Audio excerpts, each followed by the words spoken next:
Hey guys, Jamboo here and welcome to this video. In this one, I'm going to be showing you guys the best 4-2-3-1 tactics that I'm currently using on FIFA 23. I'll show you guys where we're at the moment so you can see I am in the Elite Division, 857 skill rating. It is tough out here. I'm trying to qualify for the Pro event at the moment, so approximately 460th in the world I am right now, 857 skill rating, and yeah, it's working well, this 4-2-3-1. It's sort of a setup where it's very solid defensively, but the way I've got it set up, you can attack in it as well. It's one of the weaknesses with the 4-2-3-1. It's okay going forward, but unless you know the patterns, it can be difficult. But this is going to make it a little bit easier for you guys. If you enjoy these videos, I help you guys improve every single day with uploads, so be sure to subscribe. And let's try and hit 200 likes on this video. If you're watching and it's less than that, hit that like button and let's get into it. Guys, if you haven't already, you should seriously consider checking out Underdog. It is a page that myself and another content creator, Zelonius, run, dedicated to helping you guys improve at FIFA. You can see we've got lots of different tiers here for all your FIFA needs. We can coach you, give you squad advice, anything you need in the Discord, you can come and ask us.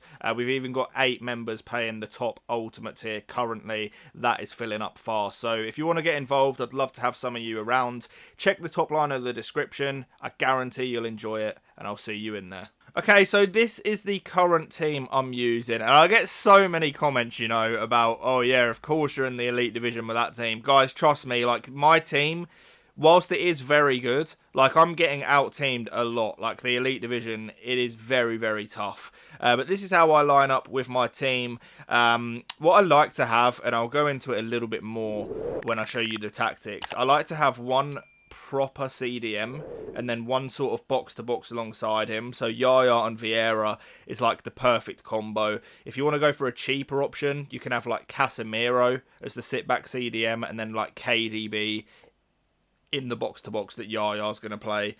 This Perisic card, by the way, absolutely insane value. If you haven't got him, I would seriously recommend it. An Architect on New Gen gives him a lengthy as well, and he is just absolutely insane, honestly.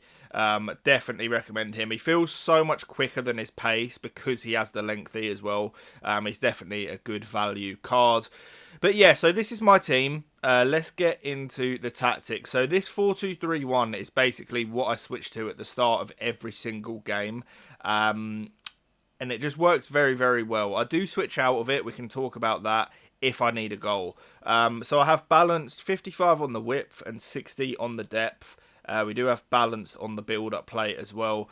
Direct passing, I get asked quite a lot, you know, what the best out of these all are. Like, possession, you definitely do not want. It's just impossible to attack in. It's actually, you know, ironically good for keeping possession, but it just doesn't play out like that. It doesn't work very well on the game. Forward runs is okay, but what you tend to get is your players are just constantly offside. It's like all of your players have to get in behind instruction, basically. It's okay, you know, but it can catch you off guard a little bit. Balanced is actually usable. It's probably the second best, but direct passing, what that does is it pushes your opponent's back line deep into their box to the point where it's just very hard for them to defend. Like, you're going to get a lot of space in and around the box, a lot of extra passes to create opportunities.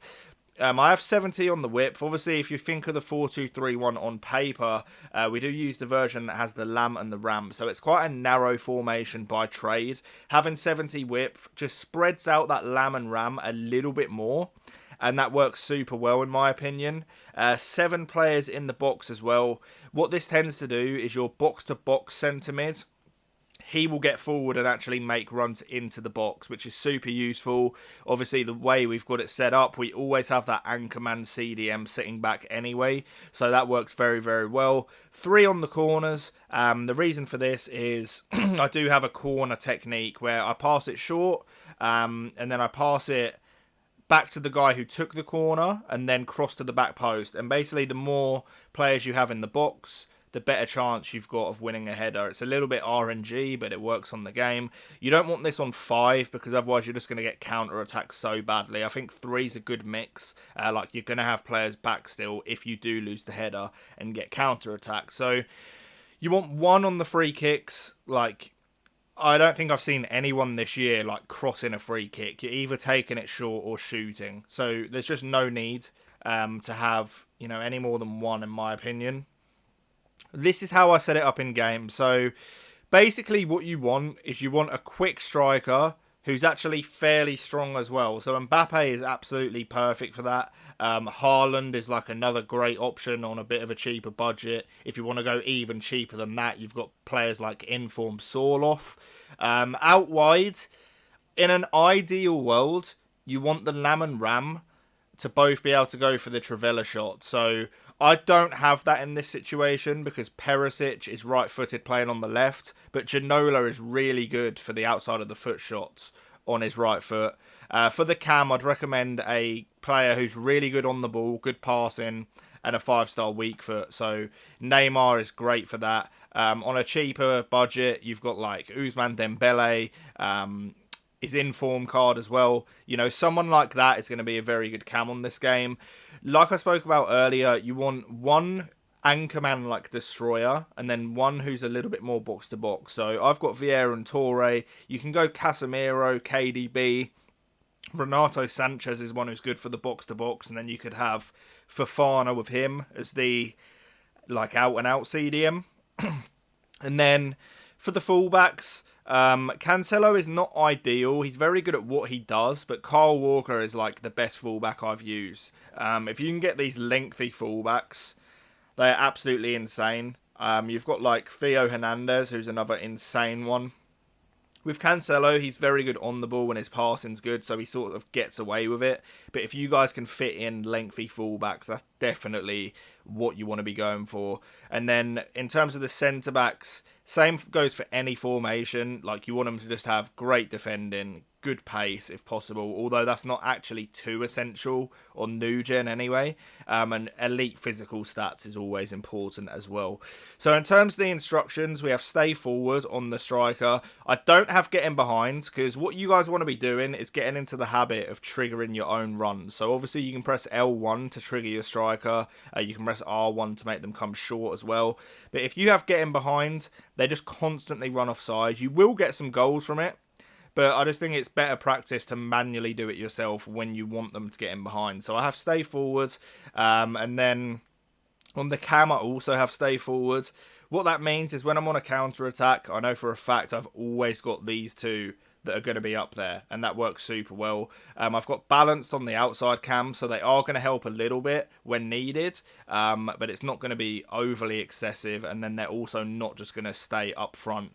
I have get into the box for cross. The reason this is so important is, say I'm running down the left wing with Perisic, and I get to the edge of the box. On the other side, Ginola is going to be making like a back post run for a cross, and that goes for both ways as well.